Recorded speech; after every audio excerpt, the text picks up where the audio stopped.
शांति का राजा चैनल के सभी दर्शकों को मेरा प्रेम भरा जय यीशु।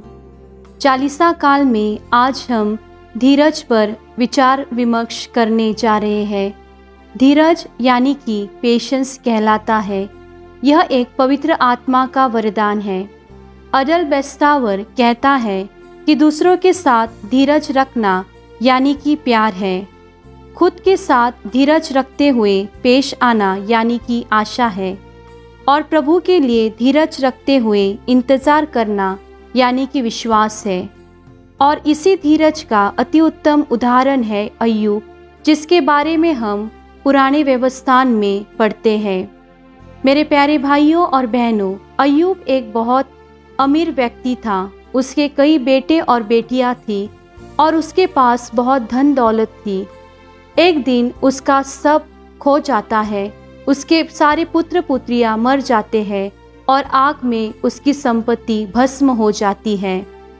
तब अय्यूब कहता है, मैं अपनी माँ के पेट से नंगा बाहर निकला था। मैं नंगा ही वहाँ लौटूंगा जहाँ से आया था। प्रभु ने दिया था, प्रभु ने ले लिया, प्रभु का नाम धन्य है। अय्यूब पर विपत्तियाँ आई पर उसने पाप नहीं किया और न परमेश्वर पर मूर्खतापूर्ण आरोप लगाया। मेरे प्यारे भाइयों और बहनों, जब हमारे पास पवित्र आत्मा का धीरज का वरदान होता है, तब हम किसी भी विकट परिस्थिति का सामना कर सकते हैं। अय्यूब के पूरे शरीर पर फोड़े आ जाते हैं और वह एक ठीकरे का इस्तेमाल करते हुए सभी फोड़ों को खुजारता रहता है। हम अय्यूब के ग्रंथ अध्याय 2 पद संख्या 7 में पढ़ते हैं, शैतान ने अय्यूब को सिर से पैर तक घिनौने फोड़ों से भर दिया। तब अय्यूब ने अपना शरीर खुजाने के लिए एक ठीकरा लाया और नगर के बाहर राख के ढेर पर बैठ गया। उसकी पत्नी ने उससे कहा, क्या तुम अब भी अपने आदर्श पर अटल हो? परमेश्वर को कोसो और मर जाओ।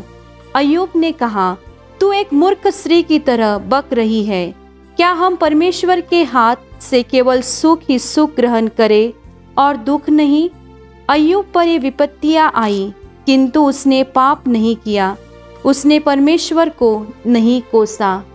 आज के जनजीवन में हम देखते हैं कि हर व्यक्ति जिनसे हम मिलते हैं या हमारे खुद के जीवन में विपत्तियां हैं, हम सब लोग किसी न किसी चीज से लड़ रहे हैं। लेकिन इन सभी बातों में हमें धीरज के साथ उनका सामना करना चाहिए।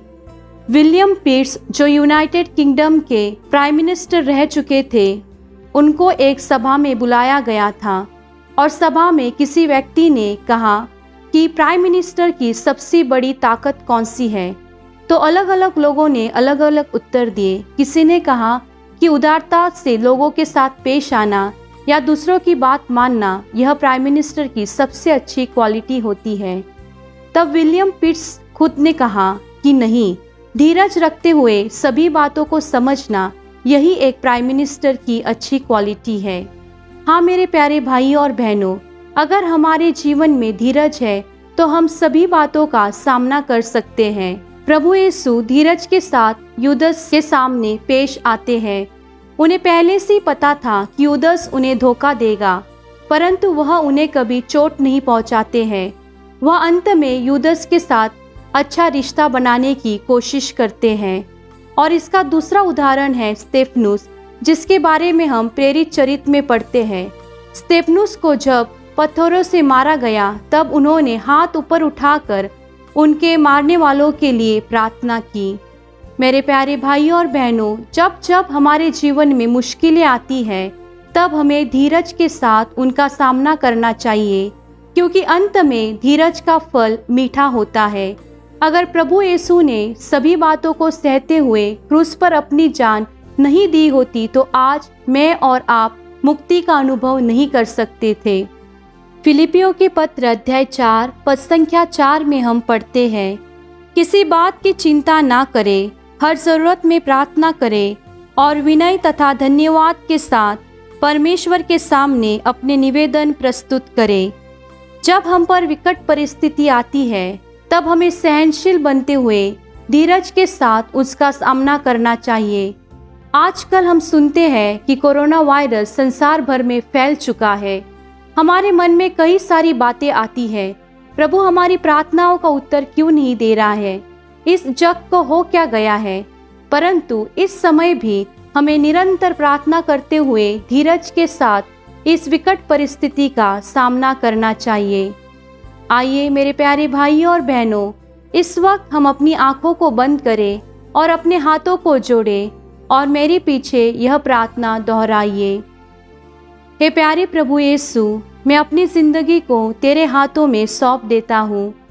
सिर्फ और सिर्फ आप जानते हैं कि मैं किस परेशानी में फंस चुका हूँ। मैं आपसे यह वरदान मांगता हूँ कि मुझे पवित्र आत्मा का धीरज प्रदान कीजिए, ताकि मैं इन परिस्थितियों का सामना कर सकूं और इन परिस्थितियों में रहते हुए आपको कभी कोस ना सकूं।